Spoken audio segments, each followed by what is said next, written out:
All right, what is going on, Ravens Flock? And I am joined here today by ColeJackson, and we are going over the review of the Week 2 game versus the Miami Dolphins.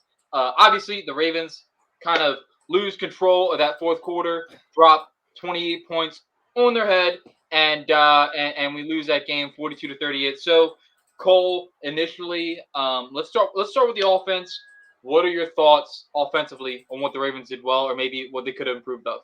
I thought what they did well is they were really well equipped. I felt out the gate specifically on how to beat the cover zero simulated pressure that they were going to see.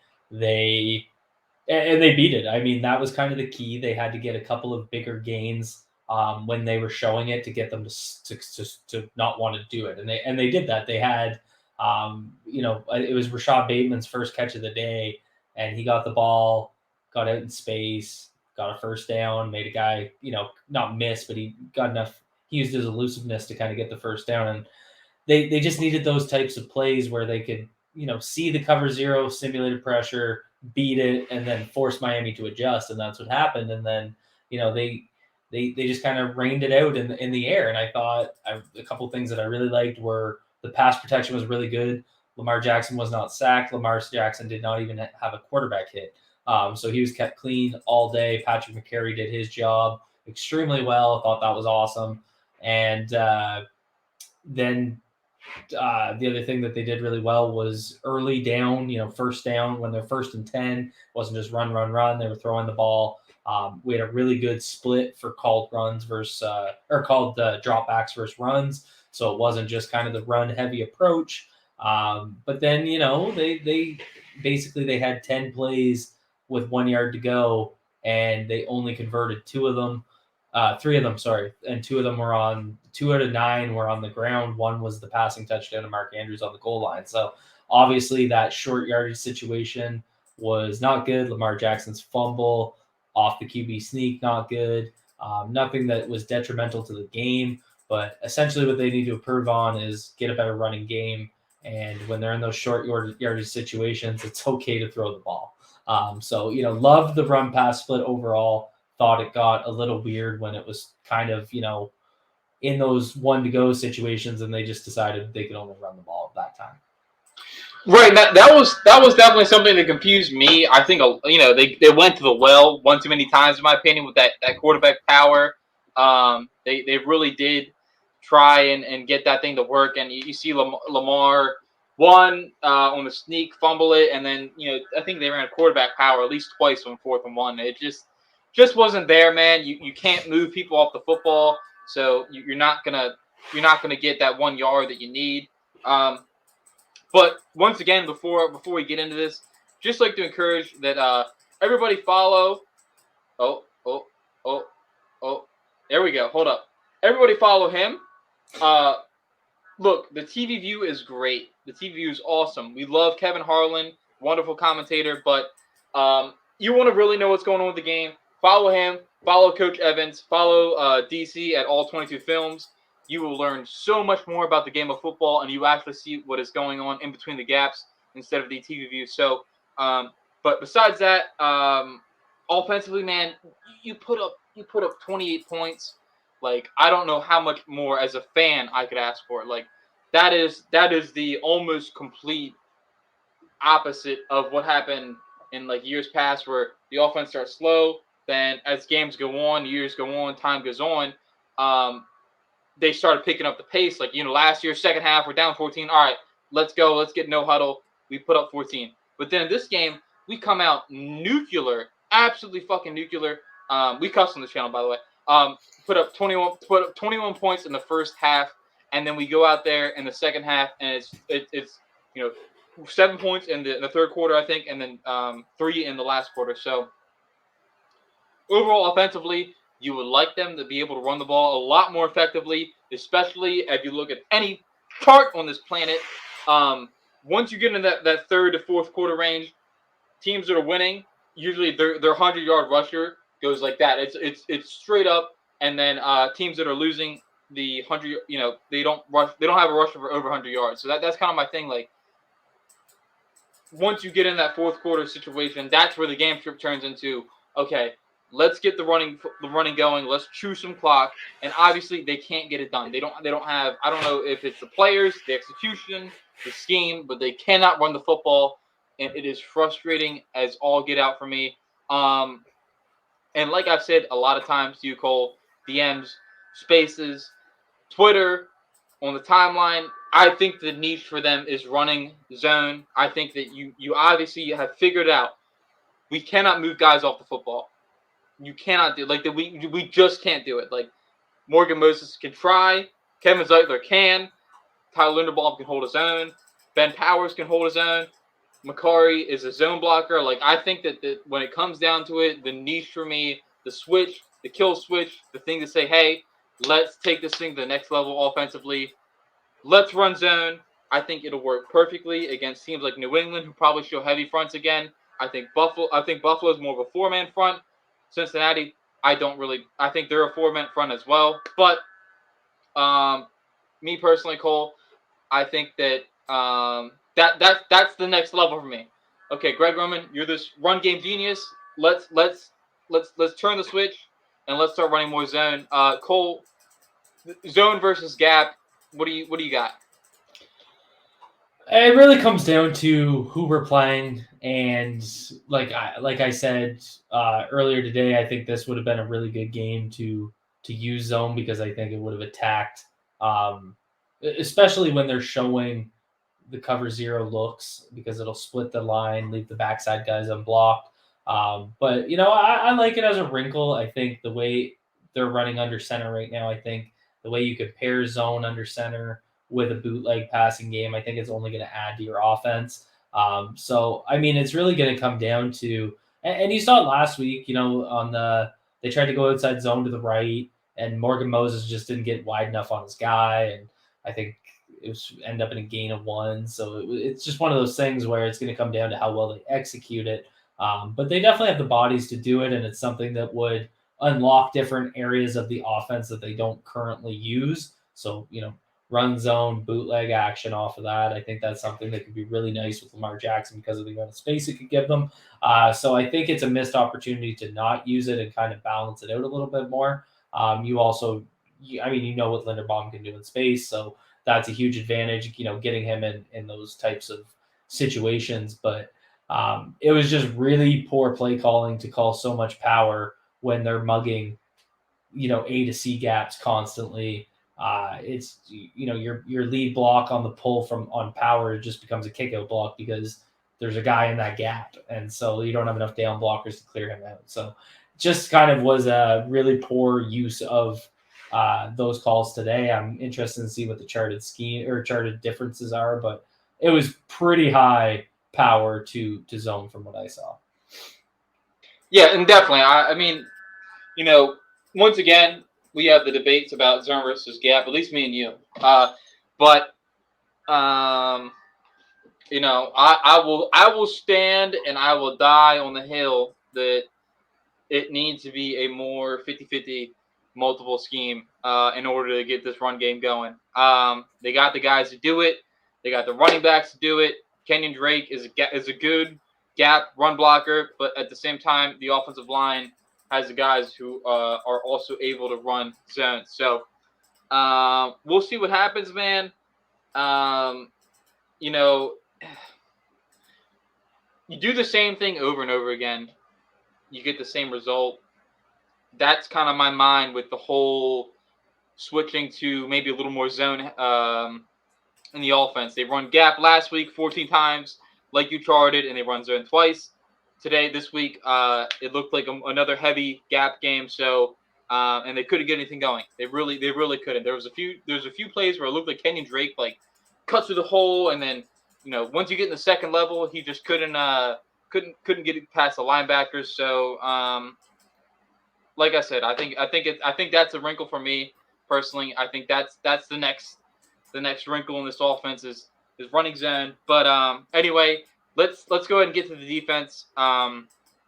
So our $100 million corner kind of disappears in that fourth quarter. He comes out of the game, and then you have Marcus Peters, Pepe Williams, Jalen Armour Davis, and you have your two safeties back there. And I think they did a great job, Cole. Personally, I think from quarters 1 to 3, wonderful job. Keep everything in front of you, make your tackles, and that's exactly what they did. I think it was 35-14 at like some point in the third and towards the end of the third quarter, and then you get in the fourth quarter, and it just all falls apart. Like it is baffling on why you were letting the fastest player in the league run by your rookie corner. Okay. I trusted my soul into Mike McDonald of putting players in positions to succeed, but putting a rookie corner on Tyreek Hill and having no over the top help was very confusing. And whether that's probably either a communication issue or an execution issue, but that was very upsetting to me. I almost threw my remote through the TV, just because like it's one of those plays where okay, two beats you underneath, whatever. Let those guys get their yak. Just keep everything in front of you. But the one thing that I was preaching earlier was do not let Tua throw it over your head. And like I think 2 or 3 times he had those completions way over our head. Very, very frustrating. So Cole, defensively, the miscommunication issues or the execution or the lineups, what do you got there defensively? Yeah, on that the touchdown to Tyreek Hill, the 60-yarder, it was weird. They had Hamilton and Williams both at the line of scrimmage, covering the same guy. Clearly, like it's one that wasn't on purpose. Someone, I'm assuming Hamilton, didn't know where he was supposed to be lined up, and then you basically had Jalen Armour Davis playing sticks coverage on the fastest wide receiver in the NFL, with no safety help. So it was just, it's just kind of when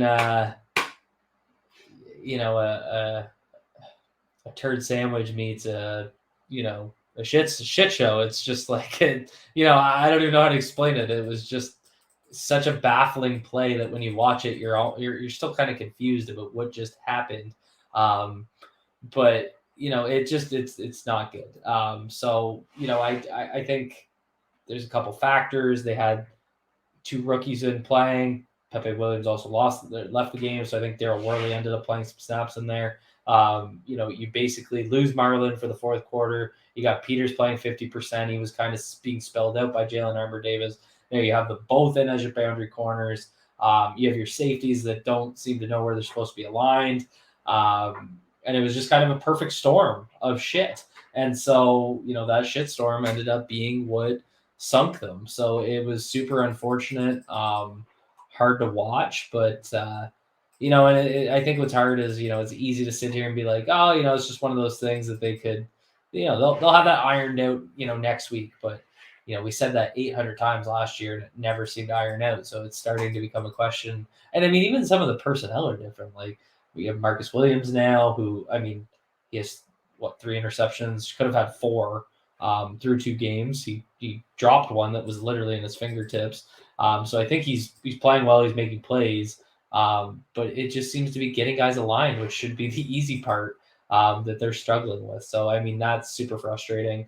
And it's going to be tough to just keep saying, they just got to iron this out. They just got to iron this out. So we're going to see what happens, but they have a lot of work to do. Definitely, yeah. No, they have a ton of work to do.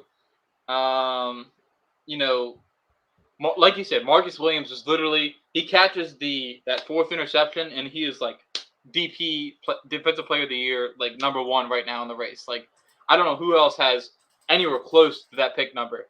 And I don't know how the sacks are going like right now. And I know usually defensive players. I think Stephon Gilmore won in 2019. And he was the defensive player of the year, but he had a few touchdowns in there, so that kind of helps. But yeah, it's very it's like almost a systemic issue of tackling and whatever miscommunication. It's really frustrating. You'd hope that through last year, okay, all right, we have like Wink called DoorDash corners out there, but at least communication, we could work on that throughout the year. You know what? Hey, whatever. Walmart employees, DoorDash corners, whatever. Let's at least have the plays communicated right, and then once we go into next year, we can iron it out with the news guys come in, and we can be like a well-oiled machine. But then you come into this year, week 1, pretty good, no communication issues, and then for some reason, out of the blue, we are here in week 2, and for some reason, the communication issues like sprout up like the fucking green beak, whatever the hell that shit's called, the green stalking sprout. And it's just really frustrating. And we'll see where it goes. I'd like this thing. I like this thing to get ironed out now. Whether that's moving the green dot, whether that's moving players in different positions, I don't know. But it's just very frustrating to see week in and week out the same problems with a different team, with a much better talented team, may I say, from last year. You have Marcus Peters and Marcus Williams and Marlon Humphrey all in the field versus that last year's defense. And same for some reason, why are we having communication issues? I don't know. I really don't. So I know 10 minutes, we're at 15, so we'll go ahead and close it out. But yeah, man, it's just a frustrating loss. If I was on here, obviously I did it earlier, but there has, like, if this is a Super Bowl winning team, man, you can't blow 14-point leads. It's not happening. I don't care. That is one of the most fundamental things in football, is closing out a football game, and especially at home. And your home opener, like that is a fucking triple fudge, fuck you in the ass type of thing. You lose your home opener, and at the same time, you just get pounded on things that you shouldn't get pounded on. And yeah, so that about does it for me, man. Once again, I'm frustrated, I'm mad, but at the same time, I understand it is 1 week out of 17, so things will hopefully improve. Things hopefully get better. Tyus Bowser gets out there, and maybe Tua doesn't hit those underneath slants because Tyus Bowser's dropping back coverage. You know what I mean? Maybe there are certain things that move around once players get healthy. But Cole, any final thoughts before we get out of here? No, I think they just really gotta, I think they just have some identity things they gotta really sort out, and they gotta figure out what type of team they're gonna be moving forward. And if some of those identity things don't align, they're gonna have to consider making some changes at the coaching level. So I think this is a pivotal off season, or not off season. This is a pivotal season, given all of the implications around Lamar Jackson's contract, and they just have to determine what type of team they're going to be. So we'll see how they answer. I mean, last year they kept facing adversity, and you'd get mixed bag answers if they go out in Foxborough and smash the shit out of the Patriots. I'll feel a little bit better, but we'll see. I mean, they can't come out flat in that game either, so they have to come out ready to play, ready to win.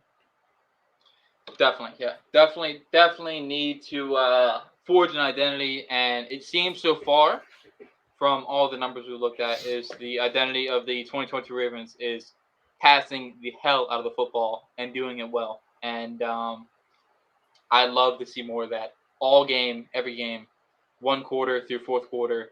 Let's go get a wide. I think we got our wide receiver too, but if not, let's go get one. Bang the drum floor. But anyway, Cole, thank you for joining me. We will go ahead and hop ourselves out of here.